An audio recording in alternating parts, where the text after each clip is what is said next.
Well, good morning, folks. Welcome back to 3 Zen. The other day I was talking to Uncle Marty, and he told me a story that just cracked me up. I've known Uncle Marty since 1976, perhaps 75. He showed up at Vance shortly after I was there. Young Fape, just one hell of a great guy. But at any rate, he told me this story about learning how to fly the A-7 at Davis-Monthan. In 1978, Uncle Marty went to A-7 school out in Tucson. So this one morning he shows up, and his instructor was this crusty old major. Now, I know these guys. I've worked with these guys. I work for these guys. These crusty old majors, these crusty old lieutenant colonels, they are the salt of the earth. And they know how the cow eats the cabbage. And they don't teach conventionally. They have their ways of teaching, and this is one of those stories. So Marty shows up for the mission brief that morning, and when he walks in the briefing room, there are these two 50-cent pieces and a roll of tape sitting on the desk. So Marty acknowledges or looks at it, doesn't say anything about it, but sees it, and the major proceeded to go through the briefing. It was one of the first bombing missions in the A-7 that Marty was going to go on. So they go through the briefing, and when they get done, they get ready to head out, and this major says, "Oh, I almost forgot." He says, "These two 50-cent pieces and this tape, I want you to take it with you.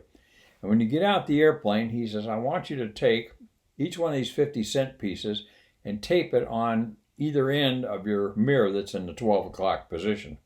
In the A-7, they had 3 mirrors, one at the 10 o'clock, 12 o'clock, and 2 o'clock position for clearing behind you. So he says, "You tape these two 50-cent pieces on the mirror that's at 12 o'clock.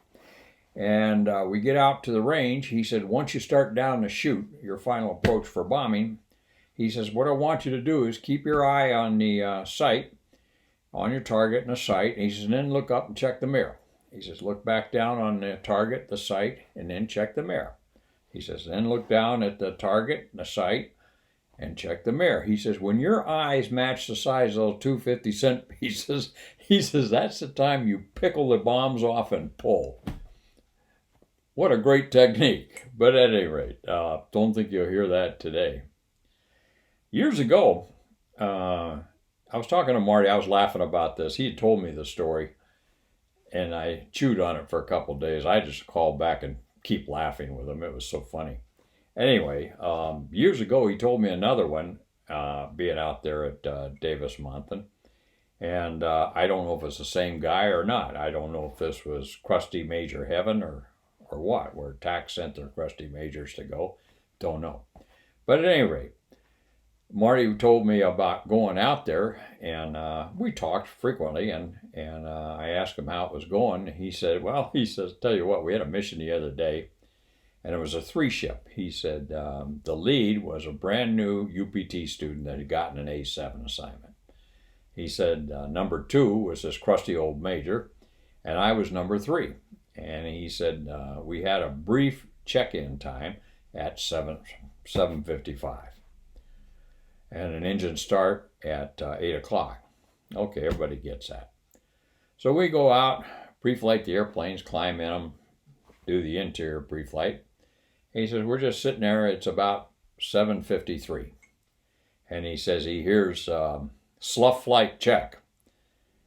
And this major sitting in his airplane, he's got his hands up on the rails like so. He's probably got his sun visor down, just sitting there enjoying the solitude of the morning. And he hears slough flight check, again from the second lieutenant. And Major just keeps looking around, not saying anything one way or the other. And he gets his slough 2, slough lead, how do you copy? And now the major looks over at him with a look of disgust, reaches in the cockpit, grabs the mic button. He says, "Slough lead, slough 2. "Go ahead, sir." He says, "What time did I brief the frickin' check-in time. 7:55, sir. He said, look at your frickin' watch. And that's all he had to say. And then he put his arms back and kept enjoying the solace of the morning. Those are the crusty type of guys I love to fly with. I love to work with. You knew where you stood. And they were a lot of fun to be around all the time. Two of them that come to mind for me is Colonel Mack up at Vance Air Force Base. His management approach was, I need to go down there and just blow that guy's shit away.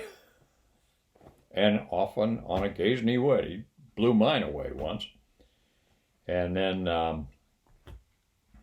Colonel Polecat, another legend.